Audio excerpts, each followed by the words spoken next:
Hello folks, you are listening to Hombu Dojo podcast. This is Rue here. I'm coming at you from wet and windy Dublin City. I'm doing a little intro to this episode of the podcast because I thought I ought to let you know why the conversation in this podcast begins quite abruptly. And it is because I had hit record on the laptop. But before Ross or I could do any kind of "hello folks, you're listening to the podcast," some kind of intro that we normally do, Rick had just begun chatting to us.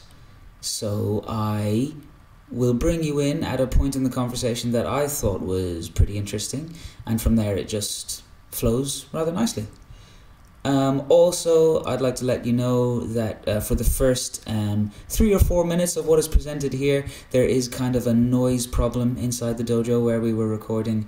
But after those 3 or 4 minutes, the noise was fixed. So please bear with us for those first few minutes. And besides that, I hope you enjoy the episode. I will be interrupting again halfway through to let you know about some HDKI affiliated dojos around the world and the events that they are hosting in the coming weeks and months.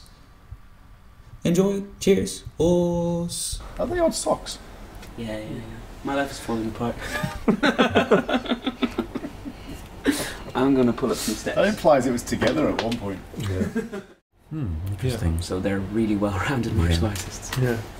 Well, that's, I remember when I first encountered the Shotokai people, Ogami, Suguru Ogami, sort of a path off of Funakashi that, probably said that was the authentic way before the JKA was, scientifically studied in the, the laboratories and the universities and all that. And I first saw it, and it looked to me, because it was not the same aesthetic as the kind of karate that I was brought up with, because the kind of karate that we've all fallen in love with, at least years ago, was that very clean, sharp, precise, sort of defined aesthetic, with a snap to it and a kime. Then I studied, and in 2000, when I picked up my Aikido practice with Hotton Sensei, there was this virtue in not having form, kind of this almost amorphicness, which was intended, so that your ability to kind of just move fluidly and connect with the occurrence and was a much greater commodity than this precise sort of sharp defined thing. Then I went back and looked at the Shotokai people and wow, I see them from a totally different vantage point now. There's brilliance to that way that they move. And when I read Ogami's book, I think he wrote a book called Beyond Technique. And he also had a very kind of spiritual jag to him as well. So I think there were times when he said that he came upon these epiphanies and his whole body would just tremble. They were like spiritual epiphanies through his karate practice. Wow. And I've always been motivated by that in my training. If it was just a physical thing for me, I probably would have quit years ago. But it's how do you extrapolate this into bigger and bigger spheres and have it affect your everyday everything, just who you are as a human. And so I gained a deeper appreciation for the Shotokai. And I'll even say that I think Hotton Sensei, who is my Aikido teacher, is my best karate sensei. He has opened up doors and made me, in a provocative way, think way outside the normal constructs that I was thinking of before. And there's a certain brilliance to that. So was there a point where you kind of where you thought, because obviously Aikido and karate are on the surface are very different. Yeah. So were you straight away making the connections and how you could then take your karate to the next level straight away when you went to Aikido, or did it take time? Was there a point and you were this is the same? Right. Well, thing? it was kind of a odd circumstance and coincidence that I met him. Some of his students came to study karate with me, and they, after their course of their practice, they said, "Can we give you something?" And I said, "No, it's no charge." They said, "What?" But they ended up giving me his book, Aikido and the Harmony of Nature.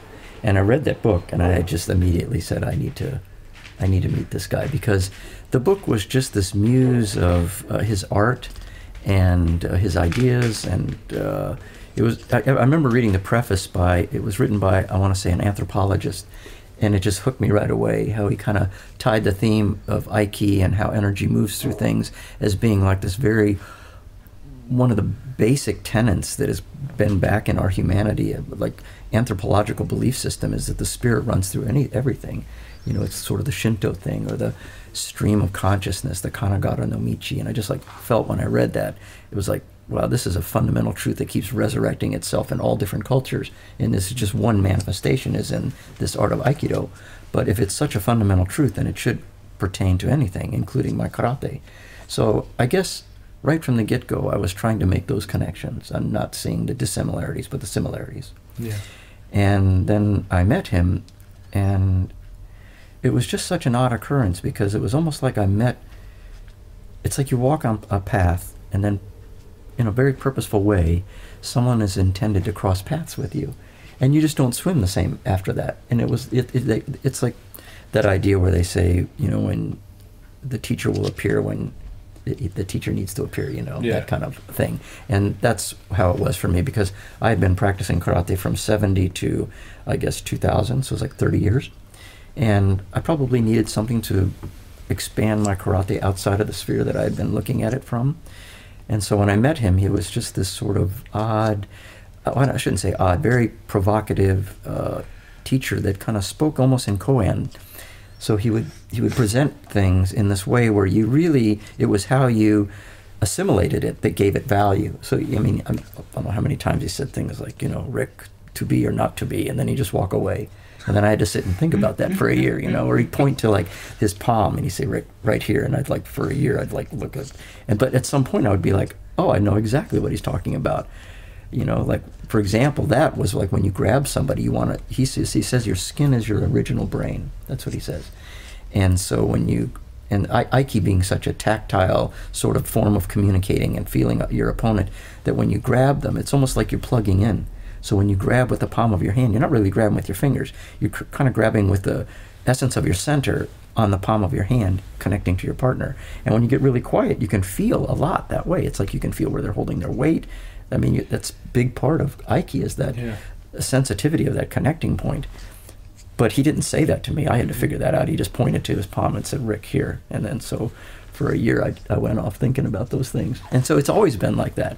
And do you think Saotome Sensei knows that the lesson is more valuable if he gives you something vague to meditate on? Well, you know, I don't know if he, yeah, that's interesting. I've had many conversations with him where after a couple hours, I'm not sure we even talk to each other, but you walk away with a bunch of stuff, you know? Yeah. So I would not say he's that rational, and he's so in his right hemisphere of his brain that thing, but you know, our left hemisphere, I guess, and I don't know if it's exactly like this, but is very discrete. You know, it draws, it's like linguistics, like you say, what is it? This is love, but can you really describe love? You can't, you know, you just have to experience it.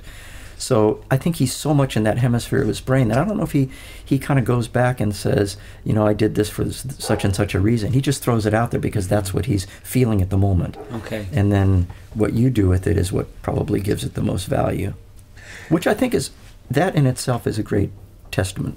And just going back to what you said about, you know, when you said the JK, when they left, and Egami Sensei went one way and Nakayama Sensei went the other way, and then you had that kind of scientific approach to Shotokan that Nakayama Sensei brought, which of course gave great value to what we have. Do you think it's also in many ways the limiting factor? Well, well, I think that, like Carl Jung said, that the best thing is when the two hemispheres are in balance, when the left hemisphere and the right hemisphere.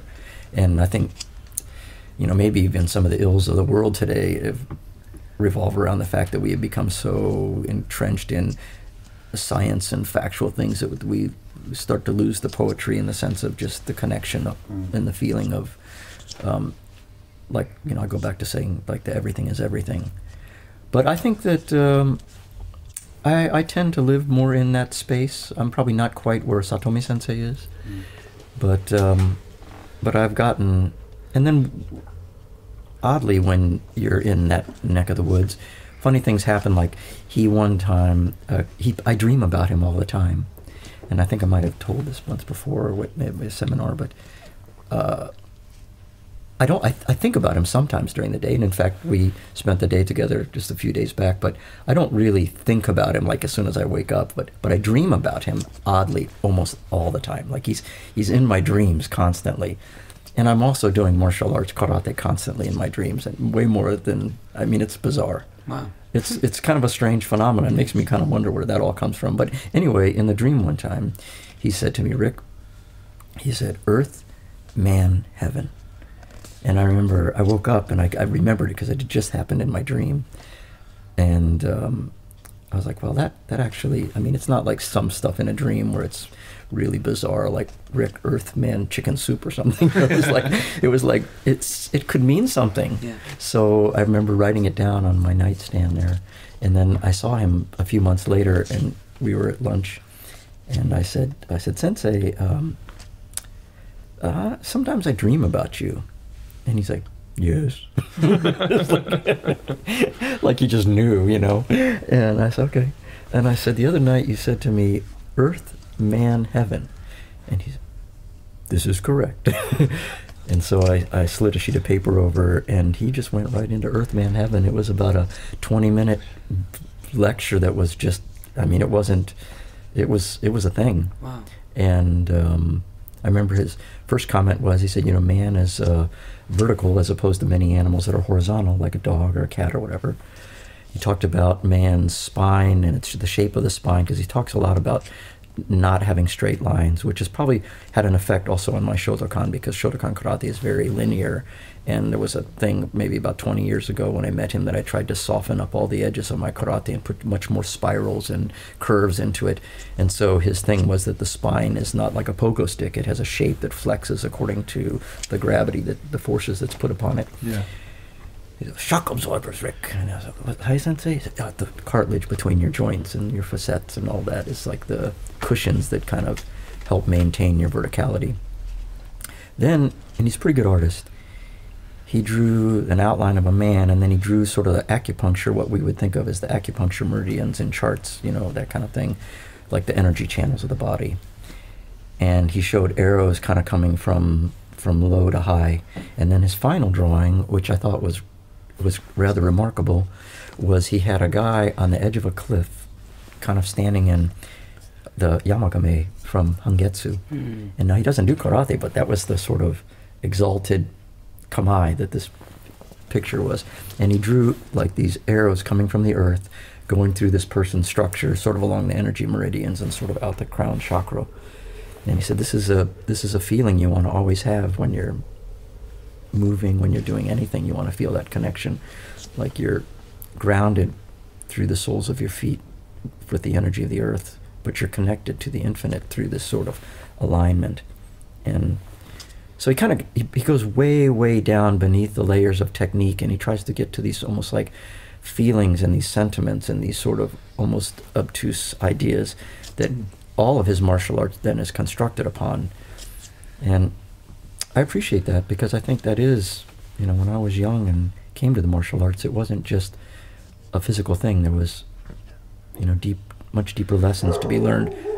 And like Scott and I were talking about earlier today, it's like when I post videos occasionally, I get folks from, say, the MMA side of the community, and they're like, well, that would never work, or, you know, this is, you know, if it doesn't have a utilitarian application or get you out of a good street fight or whatever, then why would you do it? And I would say things like Earth, Man, Heaven have applications way beyond the utilitarian, you know, that we would see. Mm-hmm. So I guess one of the things that I try when I go out is to champion the cause of the more traditional martial arts, because unless you're a participant in it and you understand those things from afar, it doesn't look like it's rational or it has any bearing. And I think one trouble is because it's esoteric and you have to go up the levels before you understand things like that. Yeah. People will get frustrated if the answers aren't all apparent early on. Yeah, but how do you sustain a practice for 50 years?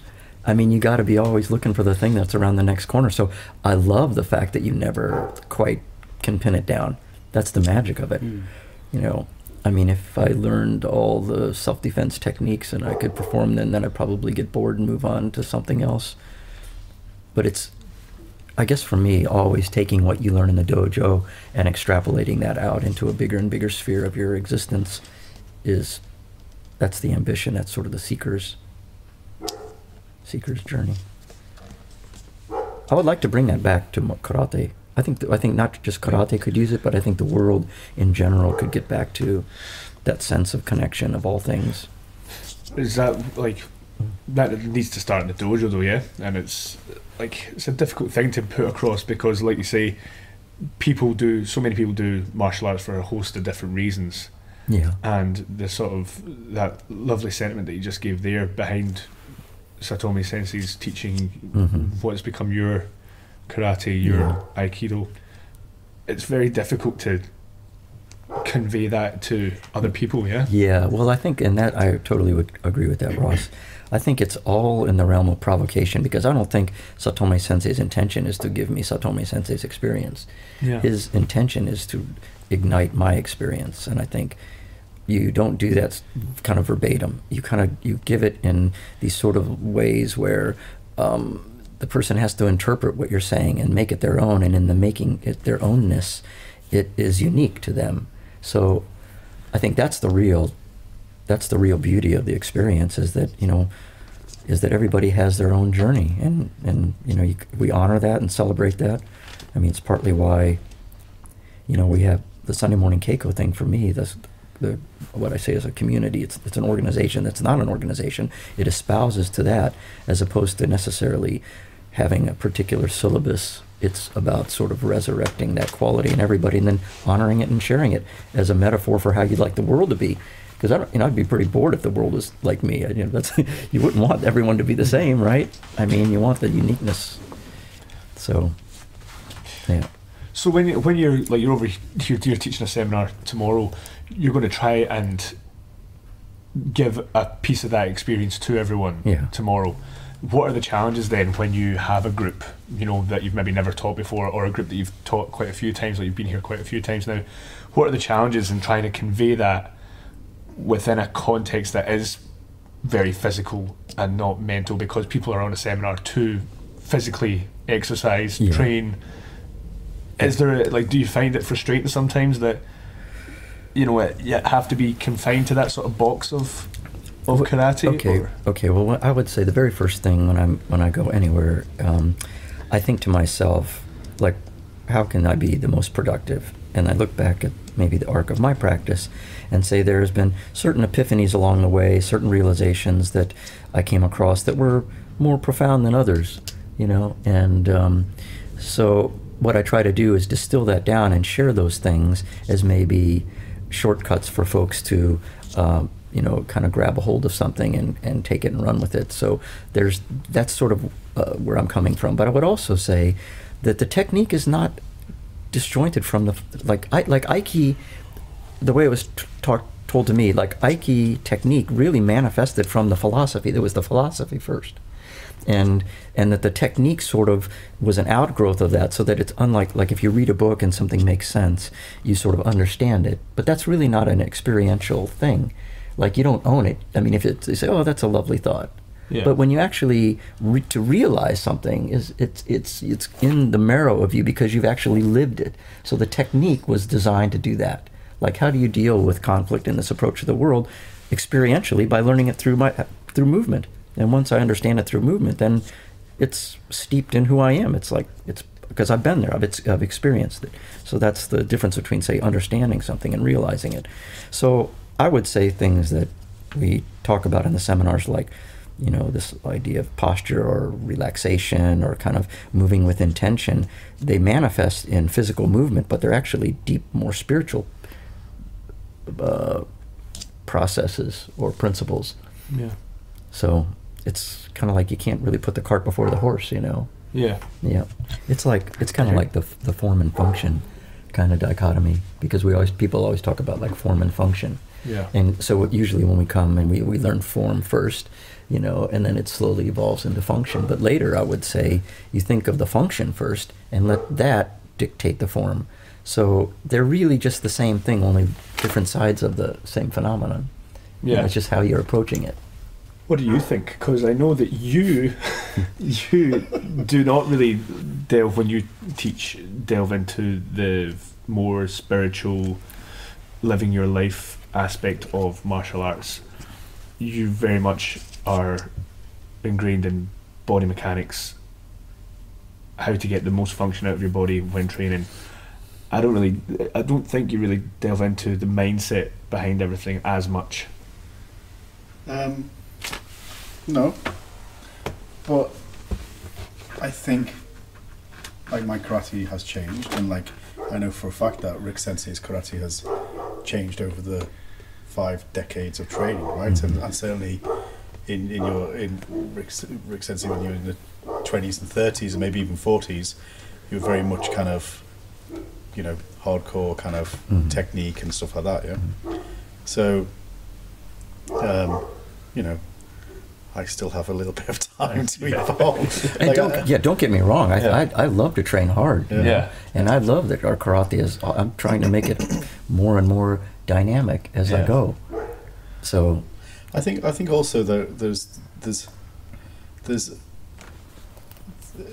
like when Rick Sensei gets up and teaches and says these things, it resonates because you know for a fact that he's speaking his truth. Yeah. And there's a genuineness to it that gives it a level of authenticity that nobody will ever argue with. And for sure when he and I know that like Rick Jackson and people like that who come and like for sure like they'll say something and it resonates with me, and I kind of have those experiences and that understanding of, well, like I have my level of understanding and my experiences that they kind of act as a lighthouse and go, yeah, I think I'm kind of on the right track. But if I get up and start saying things like both Rick Senseis, then there would be a level of inauthenticity to it. Yeah. So, occasionally I'll say things. And it doesn't stop you from stealing a little nugget here and there. Hey, nothing is nothing. And turning it around. Rebrand, repackage, redistribute. Hey, More modern world, you, recycling. What do you need to do? Yeah, no, it's great. I'm saving the environment. No, but like there'll be things that I'll say, and that the things that catch me by surprise is I'll say something, and you guys will go, oh, deep bow sensei moment, oh, whatever. Always when he's pissed. That's when it's at his best. But and those things will be just kind of like things that I just think are blindly obvious. Mm-hmm. Right, I mean these things that you're saying, makes sense. You probably kind of feel like they're kind of blindly obvious, and then you'll say it, and people go, "That's amazing." And similar to kind of maybe Satomi Sensei, who will say things kind of offhandedly or without real kind of deep thought, because after his 8 decades of training, or whatever it is, 7 decades of training, they're blindingly obvious. So I think, I'm always surprised by I'll say something that is kind of, or like not only kind of saying things on a philosophical level, but also doing things on a physical level. Well, this is just what you do, and people go, oh, that's amazing, kind of thing. Well, okay, maybe it is after a set number of years training. So we're all on our own path. I think that's one aspect of an epiphany. Once you get it, it seems so clear. Right? That's what people always say. So when you do have that epiphany, it becomes your obvious. But to people who haven't had that epiphany yet, they're completely in the dark. Well, that's the other. That's the other side of the Dunning-Kruger effect. Oh yeah. Where like people are too stupid to realise how stupid they are. Experts are so clever they don't realise how clever they are. I suffer from that a lot. Yeah. Which end of the spectrum? I let the people decide that. The vote's in, apparently. That was quick. Yeah, and there's an element of subjectivity to that too. For example, when I write my cartoon, one of the coolest comments that I get is if somebody will come up and they'll say, whoa, I read your cartoon in the morning and it meant this, and then later in the day, no, it meant that, but when I went to bed, I finally figured out what you were trying to say, and then they tell me, and I'm like, I have no idea what you're talking about. But there's a great beauty in that, because that is art, right? That's lovely, So you provoke something and they've had an experience, and I mean, that is to some degree a definition of life, right? Actually, I'm a songwriter. Yeah. And I wrote a song which wasn't really about much, but I named it after my friend, and I mentioned her name in the chorus, and I sent it to her, and she thought she knew exactly what the whole thing was about. The human mind is amazing. Yeah. Yes, it is. Yeah, she was like, "Oh, I love the way you mentioned that thing that happened when, you know, such and such a time." I mean, she thought I was alluding to all kinds of stuff that we. But it's a natural tendency to find meaning, right? You know? Yeah. And I think that is part of what compels the warrior sage, is that, you know, desire to find meaning in things, you know. Yeah. So you mentioned getting some flack from the sort of modern martial arts community, like the MMA community and stuff like that. Never being able to have your techniques work in a street fight. You told me a fantastic story one year that you were here that I want you to tell. Like, I've been trying to tell Rue it, but I totally botched it. It was when somebody flipped the bird to your father. Oh no, you gotta be kidding. Can you tell Rue this story, please? Oh my God. Well, it's quite out of character for me, that's why it's an interesting story. Okay. Well, it was my father, give me a break. And I was young. How old are you, Rue? 28. Yeah, I was maybe a little bit, about your age, maybe a little bit younger. Yeah, my dad came back. I can't believe you're making me tell this story.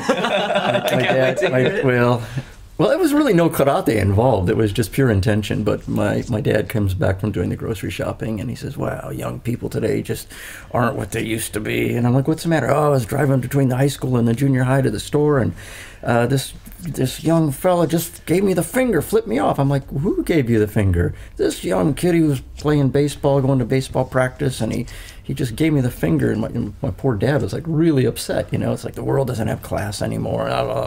So I was kind of upset by it too, I guess.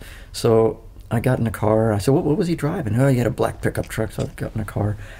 I can't believe you're making that story, man. This is like, to the listening audience, this is so not me. So I take the car, I go between the high school and the junior high, and I see the black truck sitting under the tree with all the other, you know, vehicles, and they're all playing baseball, and I sat there for a good half hour like any stalker does. Stalker with intention. Yeah. And I see that, you know, they're coming back and they got their baseball bats, and I'm like, well, it's probably not wise to just jump out of the car now. Because there's like a whole team of them, you know, and they got their bats. So he gets in his pickup truck, and I'm like, you know, I should really, but it's my dad. Give me a break. It's my dad. Exactly. So, and I love my dad a lot. He didn't deserve the finger. So he's a guy's drives away, and I'm like, so I pull out too, and I'm like, I'll just go home. No, I guess I'll follow him for a little bit. Oh man. So anyway, I follow him for, I don't know, a good 7 or 8 miles. We're out on the quay now. We've gone over the bridges, and I'm pretty sure he knows he's being followed. Yeah. So he gets out on St. Armand's Quay, and he pulls up into this driveway. I could see by this time he's a little panicked because he's trying to kind of get rid of me, and it's like turns a corner real quick and turns another corner, and I'm still right behind him. And then he pulls up in this driveway, and I pull up right behind him quick, and I jump out of the car because, of course, I know he's like twice my size, you know. He's a big athlete dude, and I'm like $135. So I run up to the door, and he's got the door open, and I step right into the door, so he's still sitting, you know. And he's freaked out. He's like, what? He's like, what are you? And I'm like, did you give the finger to an elderly gentleman today? And there's this big pause, and he's like, yes. All of a sudden, it's like he's my son or something, and I'm scolding him. And I'm like, as my dad. He goes, oh. He makes this little noise. So he had a bunch of like papers and pens and stuff on his dashboard. And I said, you're going to do something. I said, you're going to call him. I grabbed a piece of paper. I said, you're going to call him, and you're going to apologize. His name is Tom Hutton. You're going to call him and apologize. He said, okay. Yeah. Okay. Yeah, because basically thinks I'm $135, a crazy man. Yeah. Lunatic. Yeah, but it went really well, you know. He called it. Well, then I went back home. Okay. And we were about to sit down to dinner, and the phone rings, and my dad says, "Hey, would you get that?" I said, "No, you get it." And he's like, what do you mean, no, you get it? You don't ever tell me, no, you get it. Boy, young people today, first I get flicked off, now you get it. You know? So he goes over, and I'm listening very carefully, and he's like, hello? He says, yes, it is. Oh, that's so nice. Oh. Honey, calling my mom, honey, it's the young fellow that flicked me off today. He says, would you like to come over for a drink? I'm like, oh my God, Daddy's underage. You can't bring him over. Oh my. Wow. But yeah, that went well, and I restored my dad's faith in the next generation. Yeah, probably stepped way out on a limb. Oh, it all worked out though. Yeah, that's great. I think there are laws now against stalkers. So, probably. So. Yikes. Well, what a gracious way to accept an apology as well. Yeah, and the guy and the kid, I gotta give credit to the kid. I expected more of resistance, and he was just. He was like, okay, I'll do that. Just don't murder me in my driveway, please. Because you knew where he lived then. Yeah, that's it. No That's pretty funny. Yeah. Brilliant. That definitely had a character for me. But that's it. That's karate without using karate, you know? It's magic. Yeah. As you said, just the intention. Yeah. That's what you had. Yeah. Yeah, that's cool, man. Cool story. The cowbell music ringing in his ears. Hello folks, it's me again. This time I'm here to tell you about some upcoming events that we have within the Hombu Dojo Karate International community worldwide. This episode will be coming to you on the 15th of November, which means tomorrow for you, that is the 16th and 17th of November, our very own Scott Langley Sensei is giving a seminar in Oder in Denmark. So contact HDKI Denmark on Facebook to book yourself a place for that. Nextly, the 30th of November sees Simon Bly Sensei and Matt Payne Sensei in Dublin for an open seminar. That is in Tala Leisure Centre. You can contact secretary at hombudojokarate.com to book yourself a place in that course. And the 7th and 8th of December, it is the HDKI Great Britain Christmas course, which sees Scott Langley and Kawabata Sensei from the Hoitsugan in Tokyo. And they will be giving a course in London. So contact Dan Walsh to book yourself a place on that course. And lastly for today, Scott is also going to be in Karlskrona in Sweden, 13th, 14th and 15th of December. Karlskrona, Sweden. Get in touch with HDKI Sweden to book yourself a place on that course. I'm going to give you back to Rick Sensei now. Hope you're enjoying the episode so far. Us. Oh. It reminds me of that. There's that great YouTube video of the Maasai warriors walking up on the. Have you ever seen that? On the lion. The lions, yeah, and they just like walk right up and take the kill right from like a dozen lions. Whoa. Have you seen it? No. Oh, it's so martial art like. It's so much about that sort of single-minded intention kind of. Yeah, they're sitting behind a rock. There's like, and they're not young dudes. They're probably in their like mid-60s. Yeah. And there's about a whole pride of lions devouring a zebra, probably like 10 lions. And they just all stand up and just politely walk right up to the kill. Yeah. And the lions, one by one, leave. Wow. And then they cut off a shank of it or whatever. And then the commentator says they walk away calmly before the lions figured out that it's a bluff. Yeah. Yeah. Wow. But, yeah. That's cool. But it's like that. Like I not that I want to blow my own trumpet, but like I once came into the dojo actually, and someone was here. And I can't remember who it was, but they said, I saw you the other day. I was like, oh yeah, you. I was at the airport, and you came out of the airport out of arrivals and walked to the car park. I said, oh okay, well, you didn't say hello. They went, no. She said, I have never seen anybody walk with such confidence. Oh, that's. I thought it was really nice. But like it is that kind of like that. Going back to that, earth, man, heaven connection. Yeah. There is a sense that. When you walk upright, when you walk connected, when you walk with purpose, whether it be just through the airport or walking to kind of nick the prey from lions. Yeah. Oh yeah. That the sense of training brings that to you. Yeah, and I remember times. when I trained with my sensei, we used to just step into our kumite dachi, our kamae, and we would just try to have that sense of connection to your partner. And Aiki is very much about that. Yeah. And I would not say martial arts had the corner on it, because the guy on the silver screen that you can't not watch, that people say has star quality, is just doing that. I mean, he's just filling the moment with his sense of himself. It's like, one life, one moment. I always think of that Yul Brynner in The King and I, when he's standing there, he's got that look and that stance to his body. I'm like, that's very martial looking, And also, just to be an actor, needs to have great empathy. Yeah. To be able to connect to someone else's character, to connect to someone else on the screen, to connect. It all comes down to that one moment when you are being someone else, if you're acting, or being connected to someone else, if you're empathizing, or if you're connecting to someone because you have intention to defend or attack. Yeah, like they say, like shoulders down, eye up, look to an infinite point. And I'm guessing if you were a Juilliard or something, and a dance teacher's going to say, when you reach for the wall. If you sing for the back row. I mean, it's that feeling of projecting yourself.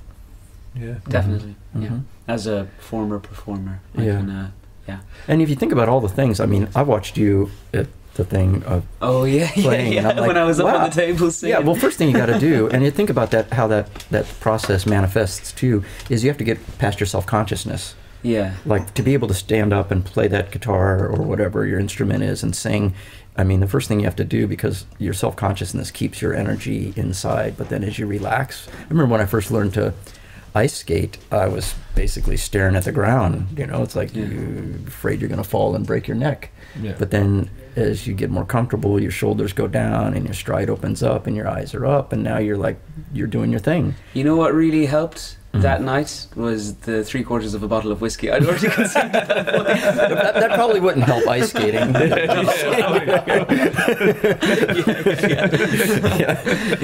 Certain disciplines they don't teach at Juilliard.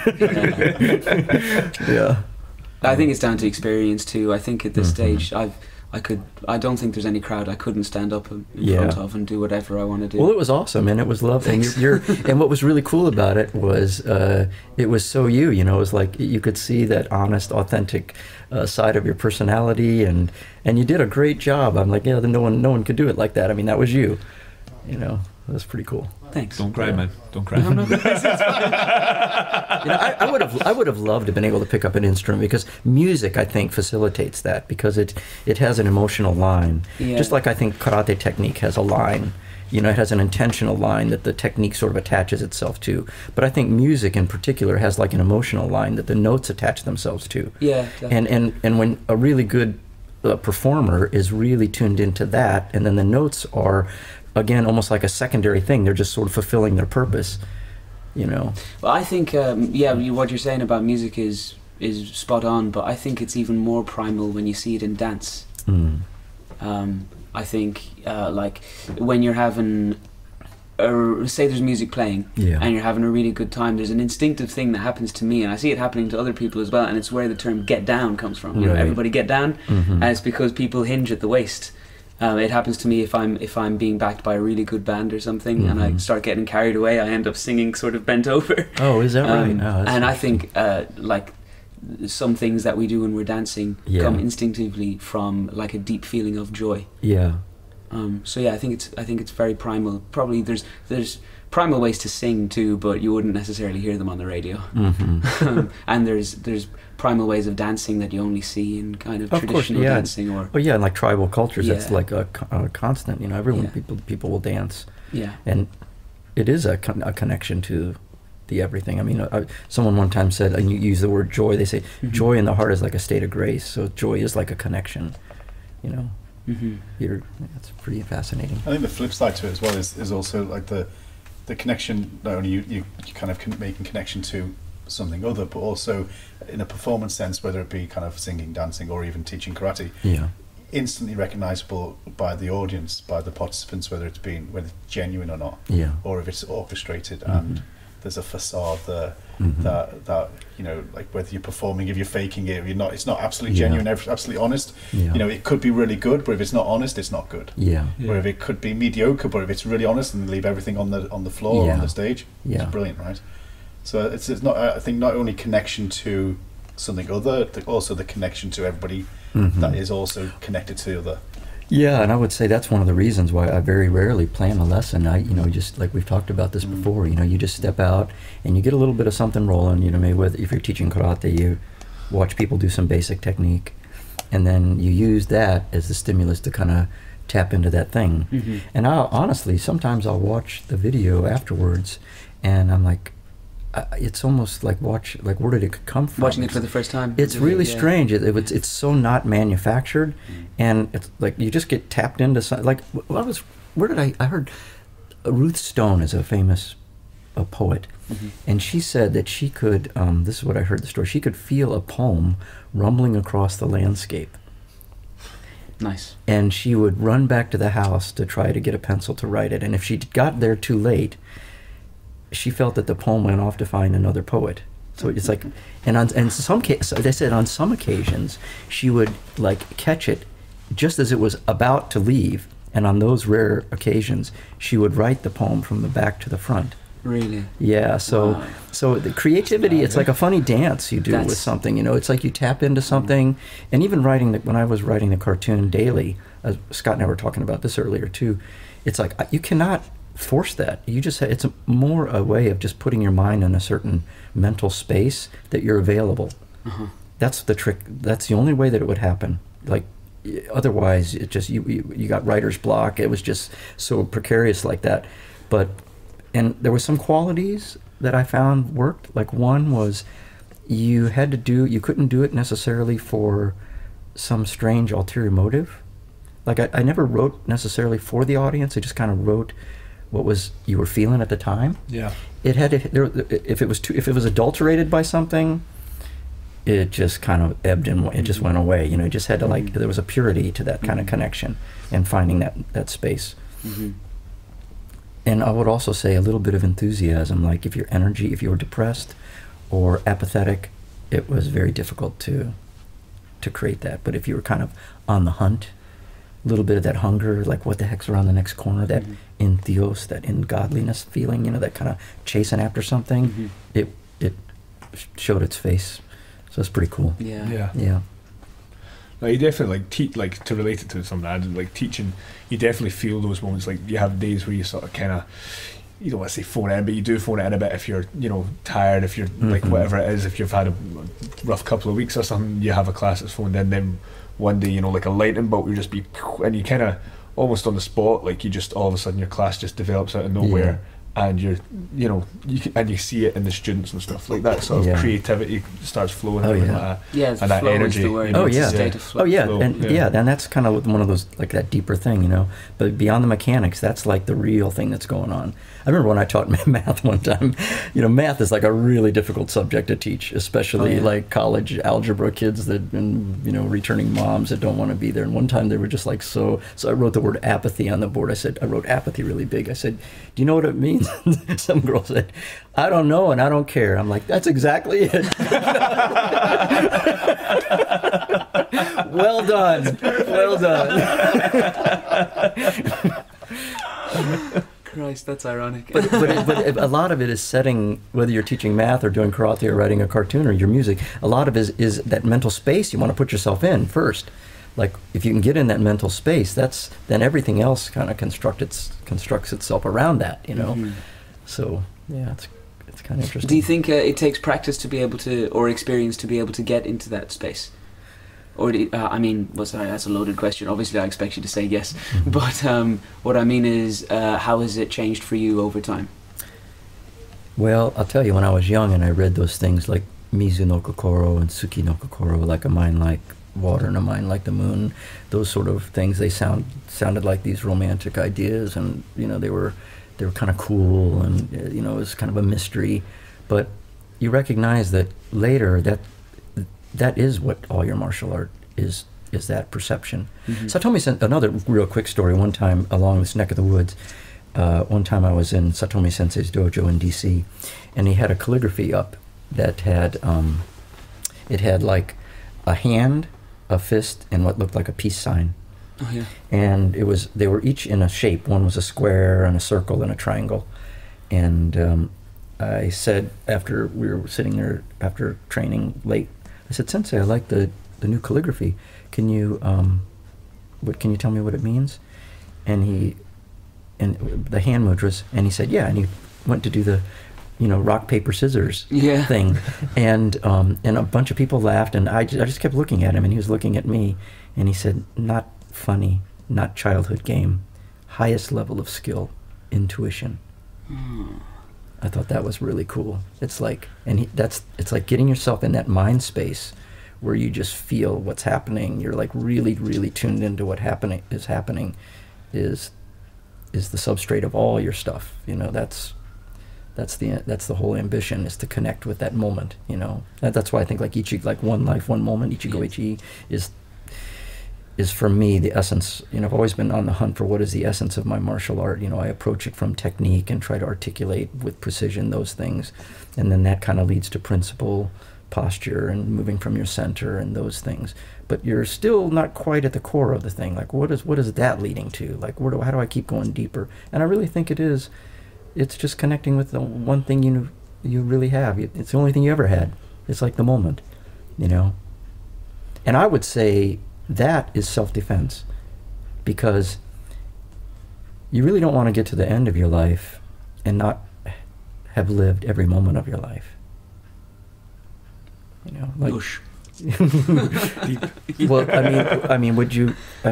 how much of your day is distracted by stuff or worry or concern or, but if you knew this was your very last day, you would live it totally, you would be totally connected. You'd step out, you'd feel the sun on your face in a different way. Well, we're living the dream, so. Yeah. We've got it pretty sweet. We like to be we're reminded every day. Yeah. It's the worst thing though, living the dream. Is it? Yeah. How so? Is this going to be a sensei moment? Can't get any better. Did I ruin it by saying sensei moment before he'd said anything? Well, I think a lot of life is made up of contrast, and about achievement, and about kind of striving and moving forward. Yeah. And not aiming, like it's not a point of, it's not a destination. I don't talk in cliches, but you're not kind of going to a destination, but it's the journey as you're moving forward and constantly moving forward in life. And so if you're living the dream, then well, first of all, you're asleep, and secondly, you're kind of repeating the same thing over and over again. So I think yes, you're living the dream, but you're also training really hard and kind of developing that way. And it should be in some way kind of a transitionary period where you go from what you were to what you can be. And then once you're there, then you move forward and then find out what that can be, Yeah, I remember reading when I was a kid, there was a book, The Karate Dojo by Peter Urban. It's a pretty,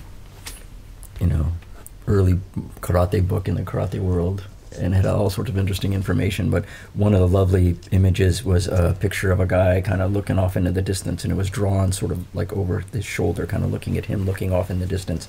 And the caption was something along the lines of, "Unwittingly, you will not be the same again," which it kind of speaks to what Scott just said. It's like every day you're kind of you're reinventing yourself, kind of like the phoenix. You're rising up from the ashes of the yesterday, and that's a powerful experience, Yeah.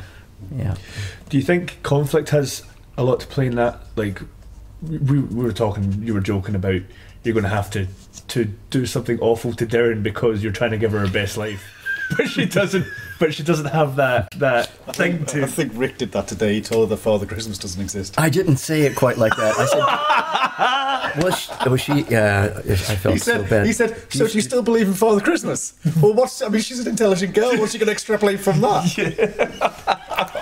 But she's not. It's okay. It's okay, Rick Sensei. You're not the first to ask us such a question. Oh man. Innocence over. I should have just said I believe in Santa Claus too, but it's an alien. It's a little gray in a UFO. Yeah, I mean I'll believe that. He appears every now and then. Yeah. But what were you saying? I was trying to say, like we were joking. I jokingly say, Darren, my daughter, has got such a good life that I think, when she's like 13, 14 years old, I'll have to lock her in the cellar for a week just to traumatize her enough to give her the impetus to go out and succeed in life. It's a joke. Of course it's a joke. But he just showed me that little pit there. I'm not sure what that was about. Yeah, the dojo pit. Why it's there. I think conflict can be kind of really productive or really destructive depending on how you deal with it. And I think that's evident for a lot of people out there. Some people who have gone on to achieve great things through the need to push themselves forward, and other people it's completely destroyed them, right? So I think it's how it's dealt with, and I don't think often that is a conscious or it's a conscious decision. It's not as if some people think, okay, I'm going to deal with this hardship in my life in a positive way, and other people think, oh no, I'm going to allow it to eat me alive. Yeah. So I think it depends how it's dealt with rather than... It's that thing about having like passive rivals. To like you're not trying to disrupt their progress, but you're comparing yourself to their progress and using them as a motivating factor to... Rivals are great. Yeah. Competitors are horrible. Yeah. If you have a competitor, it'll eat you alive. If you have a rival, it'll just to shine a light on your weaknesses, which will allow you to improve. That's basically Simon Sinek's kind of philosophy of the infinite game. Yeah. Infinite game.